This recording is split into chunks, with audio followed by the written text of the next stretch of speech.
Et si je vous disais que nous sommes sur le point de pouvoir contrôler le feu des étoiles, un aimant 100 000 fois plus puissant que le champ magnétique de la Terre vient d'être créé. Une technologie si puissante que si elle est bien appliquée, elle pourra nous fournir une énergie illimitée, propre et décarbonée. Et j'ai bien dit une énergie illimitée pour l'humanité, oui. Donc comment cette innovation va bouleverser le monde ?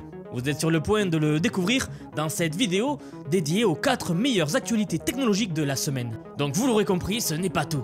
Nous verrons aussi le premier avion électrique de la série qui vient de prendre son envol, ouvrant donc la voie enfin à une aviation plus verte et plus rapide.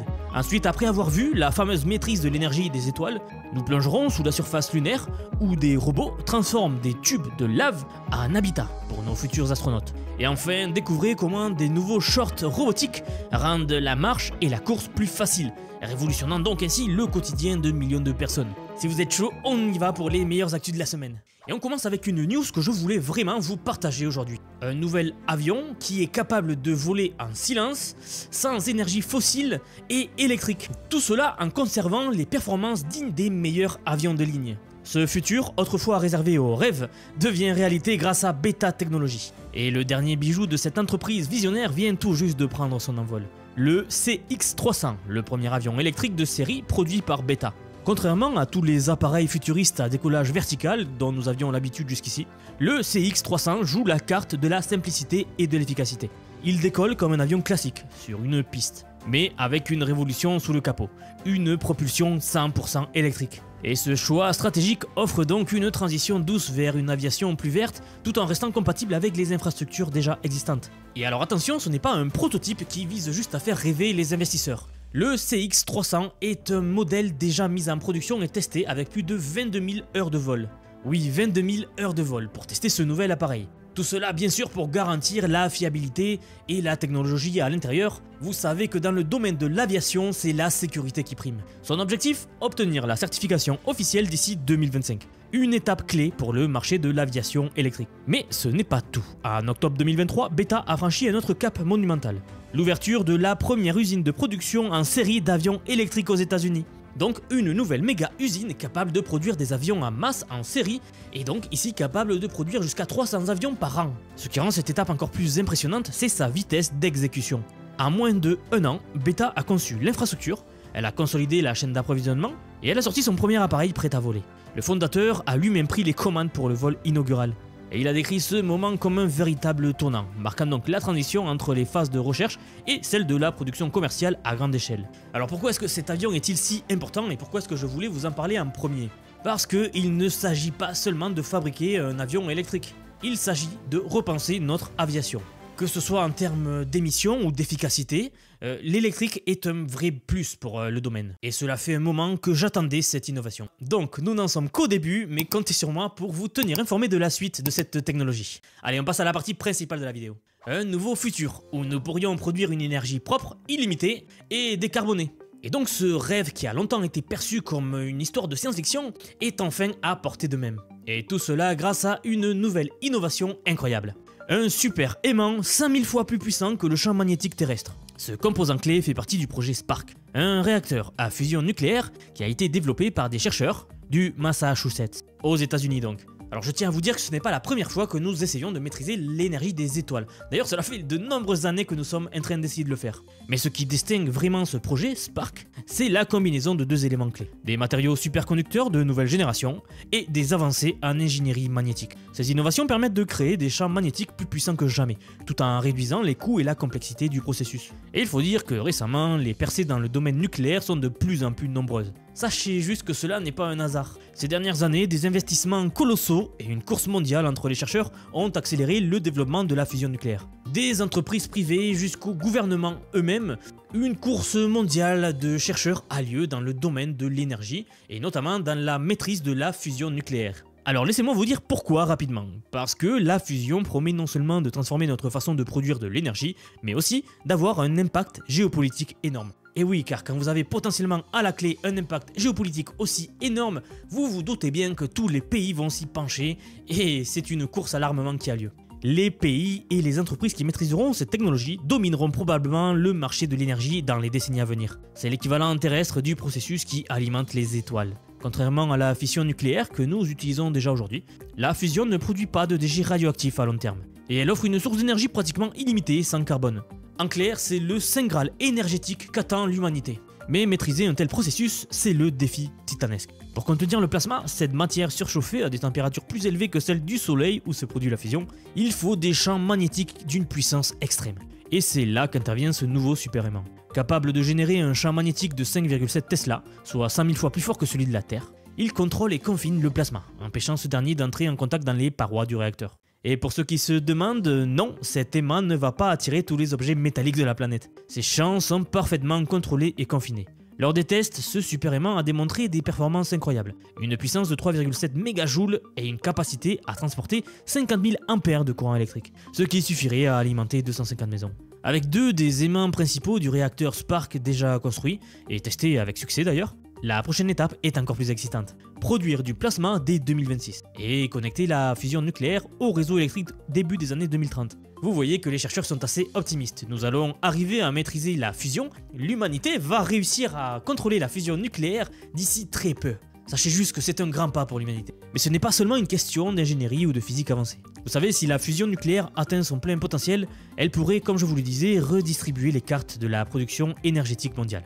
Imaginez un monde où les tensions liées à l'accès aux ressources fossiles disparaissent, où l'énergie est produite localement à moindre coût et sans pollution. Fini les batailles pour le pétrole. Nous ne parlerions pas simplement de progrès technologique, mais d'une refonte complète de notre économie et de notre société. Mais qu'est-ce que cela signifie pour vous et moi concrètement? Vous savez, si ce projet Spark réussit à aller jusqu'au bout, cela marquerait le début d'une nouvelle ère énergétique pour l'humanité. En fait, une nouvelle ère où l'énergie sera illimitée, ce qui n'est pas du tout le cas aujourd'hui, ce qui est souvent la cause de très nombreux conflits géopolitiques à notre époque, et qui force donc les gouvernements à agir d'une certaine manière. Nos politiques sont axées autour de l'énergie.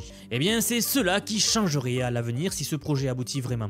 Fini les pénuries d'énergie, les émissions massives de CO2 et les tensions liées à l'exploitation des ressources fossiles. Oui, si demain nous arrivons à maîtriser cette technologie, nous aurions plus vraiment besoin de mettre en place ces immenses politiques pour réduire les émissions de CO2 dans l'atmosphère. Et donc cela pourrait libérer une énorme charge de régulation que nous connaissons tous aujourd'hui. Dans le meilleur des mondes, bien sûr, cela serait un peu l'utopie, c'est-à-dire que tout le monde aurait accès à une énergie facile, les pays pourraient se développer beaucoup plus rapidement, du moins je parle des pays émergents, il n'y aurait plus autant de régulation pour décarboner le monde, l'innovation serait plus rapide, etc. Bien sûr, ça c'est dans le meilleur des mondes, vous savez bien qu'il y a quand même de la politique derrière tout. Mais si nous pourrions récupérer ne serait-ce que 30% ou 40% des bénéfices rendus possibles par cette technologie, c'est déjà ça de prix. C'est un moment charnière dans l'histoire de l'humanité, car ce n'est pas seulement une révolution énergétique qui s'annonce, vous l'aurez compris maintenant. Et puis aussi, la fusion nucléaire pourrait par exemple accélérer nos ambitions spatiales. Imaginez des missions sur Mars ou au-delà, alimentées par des sources d'énergie propres et illimitées. Avec la fusion, nous pourrions concevoir des systèmes énergétiques capables de fonctionner dans des environnements extrêmes, ouvrant donc la voie à l'exploration spatiale de grande échelle. Et c'est ce qui arrive si vous suivez la chaîne depuis un moment. D'ailleurs, avant de continuer très rapidement, je vous rappelle que si ce n'est pas déjà fait, vous pouvez vous abonner à la chaîne si vous aimez ce genre de contenu. C'est la meilleure façon de me soutenir et vous resterez au courant des dernières technologies qui sortent. En ce moment, je sors une vidéo par jour tellement le progrès va vite.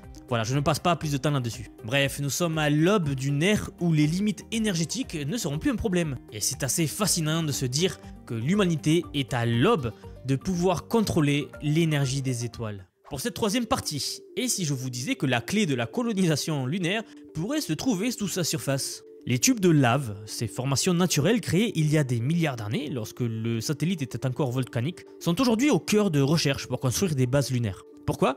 Parce qu'ils pourraient offrir une solution aux défis les plus extrêmes de la Lune. À la surface, les conditions sont brutales, vous le savez. Des températures qui oscillent entre des extrêmes de froid glacial et de chaleur insoutenable, une radiation cosmique 150 fois supérieure à ce qu'on connaît sur Terre, et etc. Mais la profondeur de ces tubes de lave, c'est une autre histoire. Un environnement stable, protégé des dits rayons cosmiques et des variations thermiques. Ces structures naturelles pourraient donc servir de refuge aux astronautes, et peut-être même devenir la base de nos futures colonies lunaires. Mais descendre dans ces tunnels souterrains, c'est un défi titanesque. C'est ici qu'interviennent des robots équipés d'une technologie géniale. Le système de gestion et d'ancrage de câbles, développé par une équipe menée par Jonathan Babel, au centre DFKI en Allemagne. Vous voyez donc que nos voisins sont très penchés dans la question de la colonisation lunaire. Le fonctionnement rapidement, ce sont deux robots qui travaillent en tandem et reliés par des câbles. pendant que l'un reste en surface pour fournir stabilité et support, l'autre descend méthodiquement dans les profondeurs, et bien sûr en synchronisant ses mouvements. Cette approche collaborative est un bond en avant dans la manière d'explorer les terrains les plus inhospitaliers. Mais l'intérêt ne s'arrête pas là. Près des pôles lunaires, certains de ces tubes pourraient contenir des dépôts de glace, une ressource cruciale pour l'exploration spatiale. En fait, il faut juste imaginer que l'eau que nous trouverions sous forme de glace pourrait servir à la convertir en oxygène par exemple, et donc soutenir l'habitation de nos futurs astronautes sur la Lune. Des tests de cette technologie ont déjà eu lieu par exemple aux îles Canaries, ils n'ont pas attendu que des missions soient lancées sur la Lune, ils sont déjà en train de les tester en ce moment même sur la Terre, et les résultats récents ont été présentés au 75e Salon international de l'aéronautique à Milan. Cette technologie est non seulement viable, mais elle ouvre clairement la voie à une présence humaine durable au-delà de la Terre. Et franchement, qui c'est qui aurait cru que notre avenir lunaire se trouverait sous sa surface? Vous savez, dans les films, il existe souvent des civilisations qui se trouveraient sous la surface des planètes. Eh bien, ce sera peut-être prochainement notre cas. Une avancée donc dans le domaine spatial assez intéressant. Marcher ou courir plus facilement grâce à des shorts robotiques. Et non, ce n'est pas juste un gadget. C'est une réalité développée par des chercheurs de l'université technique de Munich. Leur innovation, baptisée Walk On, donc marcher activé en anglais, pourrait révolutionner la vie de personnes âgées ou même d'individus en mobilité réduite. Le concept est assez simple à comprendre. Ces shorts robotiques ultra légers et compacts sont conçus pour imiter le mouvement naturel du corps humain, tout en réduisant l'effort musculaire. Marcher 500 mètres en montée devient 18% moins énergivore grâce à ce dispositif. On parle de l'augmentation de l'être humain. Une prouesse qui change tout, surtout pour ceux dont chaque pas peut être une épreuve. Le secret de cette innovation réside dans des tendons artificiels qui relient les cuisses à un harnais spécial. Ces tendons, activés avec une précision millimétrique, aident à propulser le corps au moment exact où les muscles du quadriceps entrent en action. Le résultat, c'est moins de fatigue pour les hanches et les jambes. Bien sûr, le système est équipé d'un algorithme intelligent, une IA, qui va augmenter et diminuer la force fournie par le dispositif en fonction de l'épreuve subie. Pas besoin donc de réglages compliqués, vous enfilez le short et ça y est, c'est parti, vous pouvez commencer à marcher. Ces shorts robotiques fonctionnent un peu comme une bicyclette électrique, mais pour marcher. Ils facilitent donc les déplacements, ils encouragent les utilisateurs à bouger davantage et à sortir de chez eux et à rester actifs. Vous savez, l'impact est beaucoup plus important car marcher, ce n'est pas juste qu'une activité physique, c'est un pilier de la santé métabolique même. C'est un moyen de maintenir son indépendance et même une source de bien-être mental. Donc ce genre d'avancées, nous les accueillons avec enthousiasme. Récemment, la médecine avance beaucoup et ce genre de concept est assez intéressant. Les résultats ont été publiés dans la prestigieuse revue Nature Machine Intelligence. Et donc cette innovation a le potentiel immense de transformer le marché des technologies assistives. Imaginez juste des personnes âgées qui aujourd'hui ont un peu de mal à marcher et pouvoir marcher comme s'ils étaient jeunes. Vous savez, j'ai déjà fait des vidéos à ce sujet, mais nous vivons vraiment à une époque où la technologie et la science sont vraiment en train de redéfinir ce que vieillir veut dire. Notre rapport à la vieillesse et notre rapport à l'âge. Tout cela est en train de changer pas mal avec les technologies que je couvre souvent dans cette chaîne. Et non seulement par rapport aux technologies telles que celle-ci, mais vraiment avec les avancées que permet l'IA en ce moment en termes de recherche fondamentale et même en termes de, comme vous le savez, récemment l'IA a permis de découvrir énormément de protéines qui ont à leur tour permis de créer énormément de médicaments qui aujourd'hui n'existaient pas mais qui auraient pris des années de recherche et développement, aujourd'hui ont donc pu être faits en un an seulement. Donc vraiment, je pense que notre époque est merveilleuse pour ça.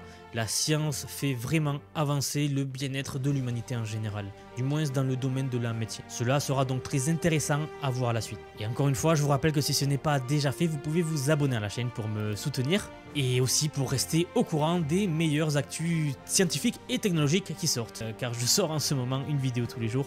À tel point, le progrès va vite. Je vous remercie d'avoir regardé et si vous voulez découvrir de nouvelles technologies encore, vous pouvez regarder la vidéo qui va maintenant s'afficher à l'écran.